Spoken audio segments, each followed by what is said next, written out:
Alright, good evening everybody. We're back here with another game between Rubenstock and Licks. Obviously two very exciting players, two of my favorites personally, just because of their aggressive play style, their idea for using wacky strategies, and just their pure aggression always adds a little bit to the balance. So let's just get right into it. Right off the bat, Rubenstock playing as the Incas. Perfect civilization for him. I am very excited to see what kind of strategy he will pull off with the Inca move, obviously with their stronger villagers, with the blacksmith upgrades that will make a huge impact on the on any aggression that he might do. Love to see some towers forward. And then of course we've got the another great tower Civ with the Teutons, having the ability to guard add more people inside the tower, having the ability to have automatic murder holes. I know obviously that's a bit of a questionable upgrade for most people, but hey, it can help out, especially in the feudal age when you have vills or scouts or even man-at-arms trying to take down your towers. So this set is played in Socotra. There was a few games played between the two of them on this map. Seems to fit both their play styles, being quite aggressive, encouraging fast attacks, and any sort of lames possible. So as we can see here, Licks with the Teutons already going forward with one vill. Interesting to see what he will do. I'm going to just go to his point of view right now. He hasn't fully scouted out Rubenstock, but obviously on this map does know he's going to be around here somewhere. Just as a side note, you cannot build on this water. There is no actual water aggression.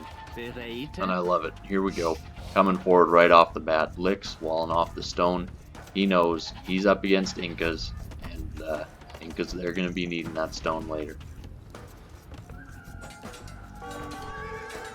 With this vill, he should be fine for now, but he's going to have to run away. 3 vills plus an eagle versus 1 vill and a scout. That's never going to win. But Licks is smart to it. He's gonna get the value he can out of it. See what he can get. See if he can take out the scout.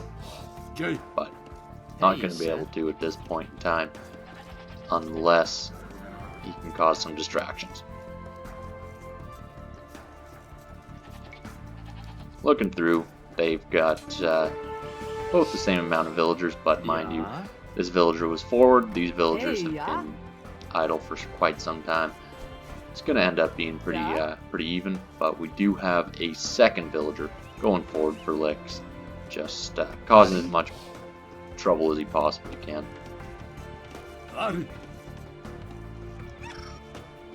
He is still pushing back the ostrich, which would be nice to have a little bit of support. We'll see what kind of reactions we can get out of Rubenstock. Rubenstock just running around with that scout, making sure nobody's gonna be getting in close. He can start mining this stone as soon as possible. With his 3 vills on the stone, he's gonna be wanting to build up towers as soon as possible. Licks doing a little bit of a cheeky wall in. If he was playing an archer civ, I'd assume that he might send a couple archers once he hits feudal. That's not going to be for a little while. Back at home, pretty standard build. He has a couple idols, but that's just the way it is. Pulling in some ostrich, gonna be taking that in. Food is the name of the game at this point. Both of them wanting to go up as quickly as possible. And first up is gonna be Rubenstock. He makes the click, goes over to berries. With this map, one thing to note: you don't have to go to berries until later, especially with the ostrich pushing. It does just add that little bit of quicker food access for that little bit of extra time. One other thing that I do like Rubenstock doing, you don't see it very often, but when you do, it's great to see. He's got his Eagle Scout in the TC, just healing up a little bit. He can now take a couple of hits. Obviously not going to be able to fight hand on hand versus that scout, but it's going to be something. Rubenstock's already going forward. He is only a couple of percent ahead of Licks in the rush to feudal age, but one thing I forgot to note earlier, look at this stone placement for Licks. Tower here, it's going to deny 2 golds and a stone. That is rough. I'm willing to bet second Rubenstock gets up, he's dropping this off, denying these berries, and he's going to start collecting as much stone, gold, whatever he can. There we go, let's see where he places the tower.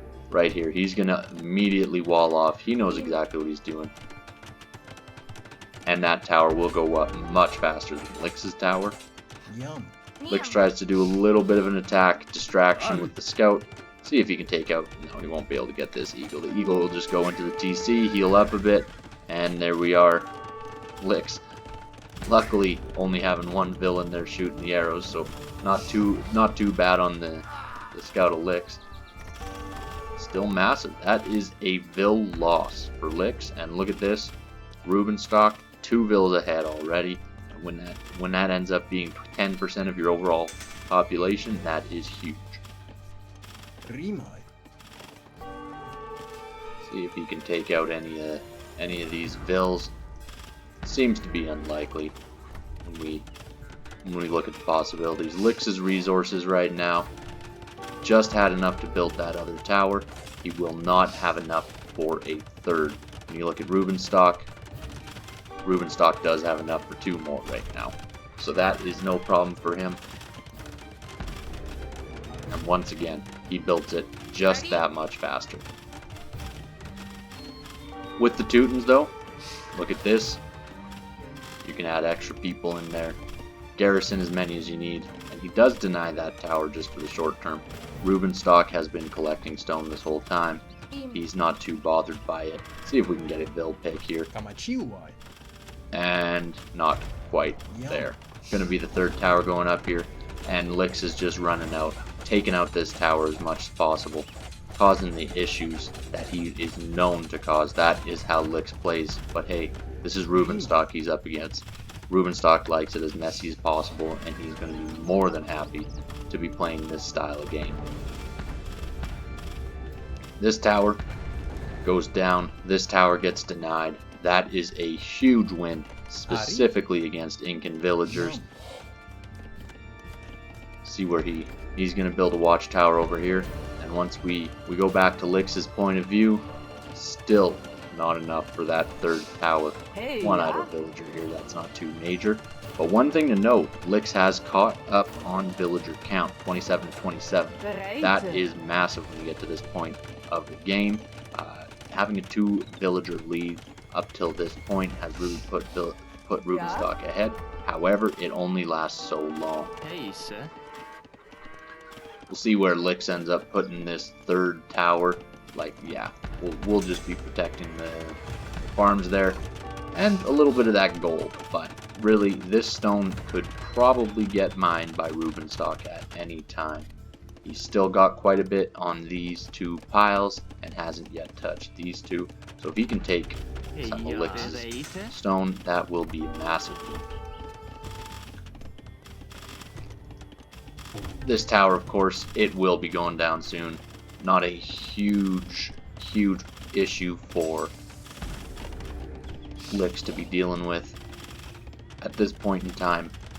The forward has not done too much other than gain map control for Rubenstock. And once again, he has led right back up to that 2 Vil lead.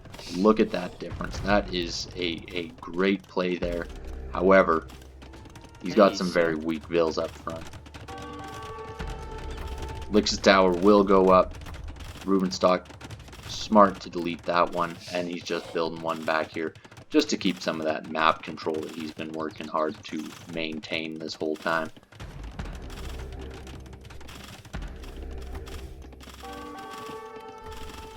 One thing to note, Licks is attacking the mining camp, whereas Rubenstock is attacking the tower. That makes a huge difference. This is a textbook problem we've all seen before, where auto attacks start attacking a mining camp or a house, something along those lines, causes problems.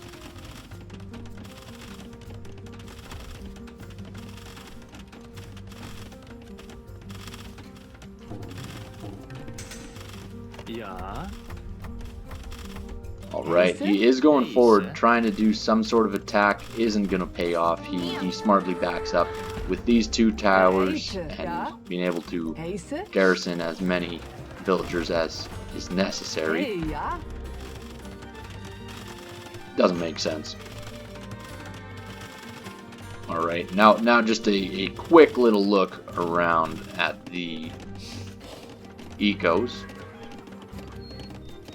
Obviously, when you get to this position, you're going to have a weak eco. I like this sneaky tower in the back. What a pain Rubenstock can be.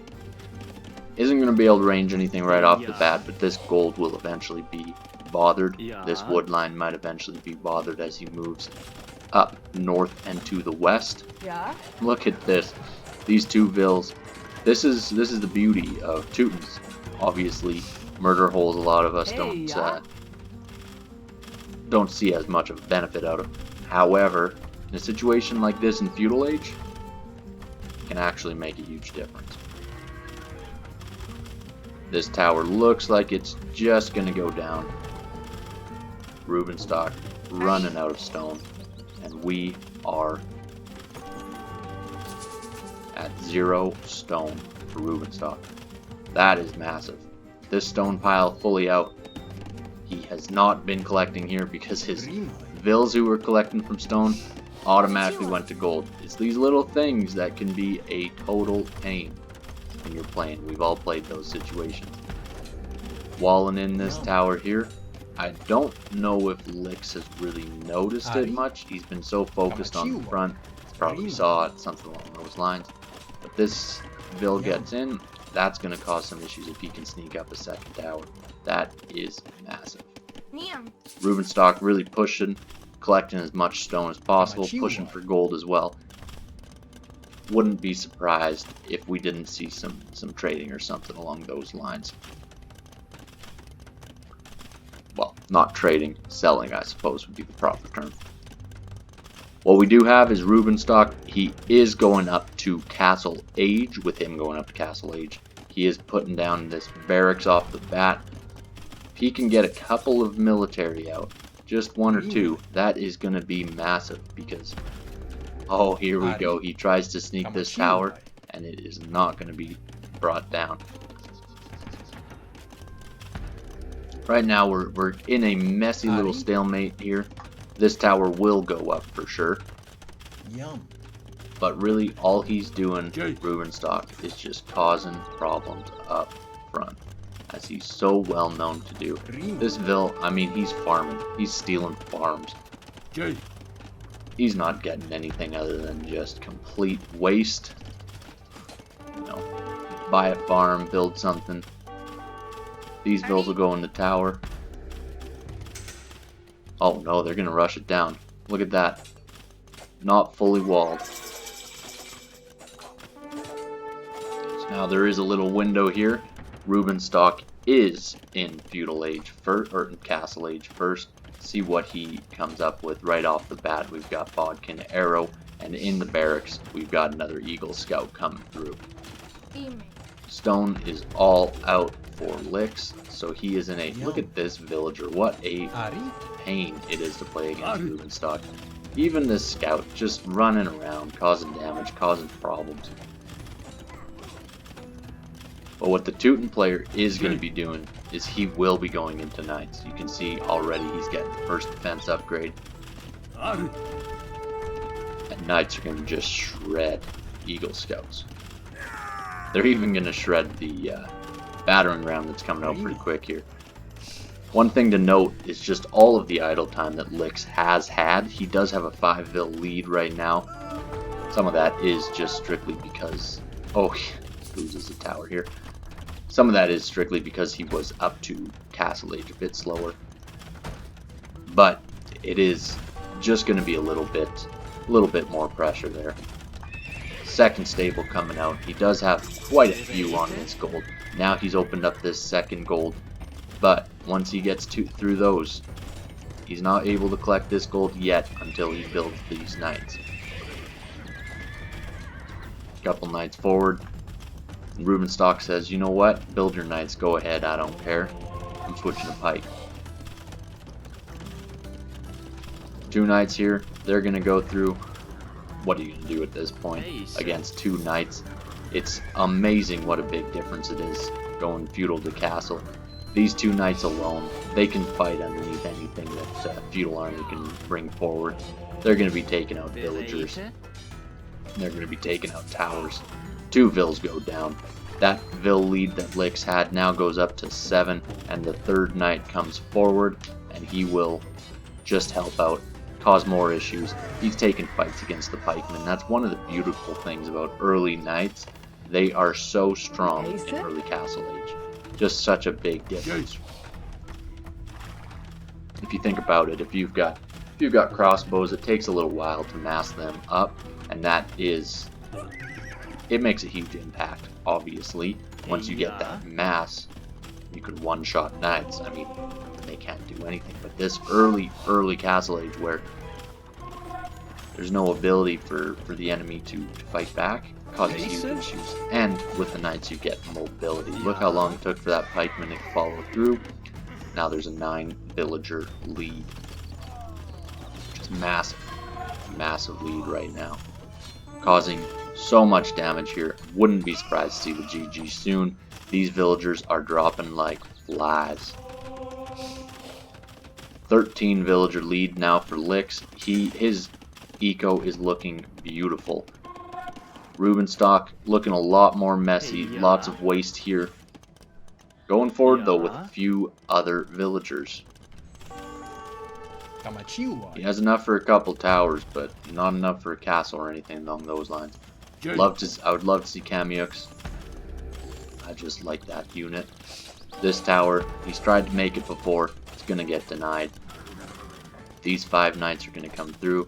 These 3 vills are dead.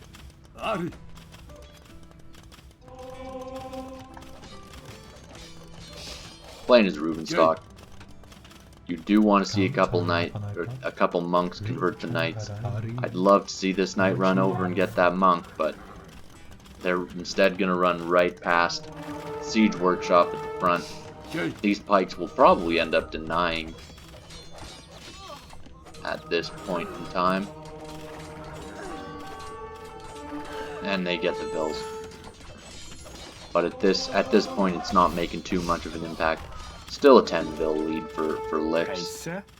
He is trying to collect these relics up, which is just that extra bit of gold boost. This map does not have too much gold at all, as we've already seen. And in addition to that, Rubenstock's already been taking most of the golden stone from Lix himself.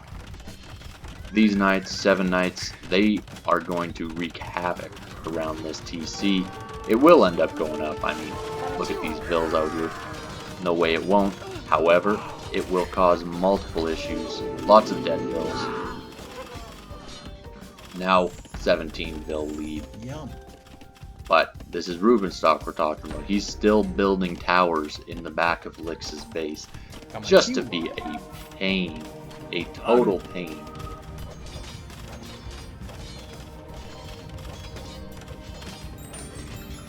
I love this. This villager's just sitting right next to the knights. He's going to continue to rebuild that tower.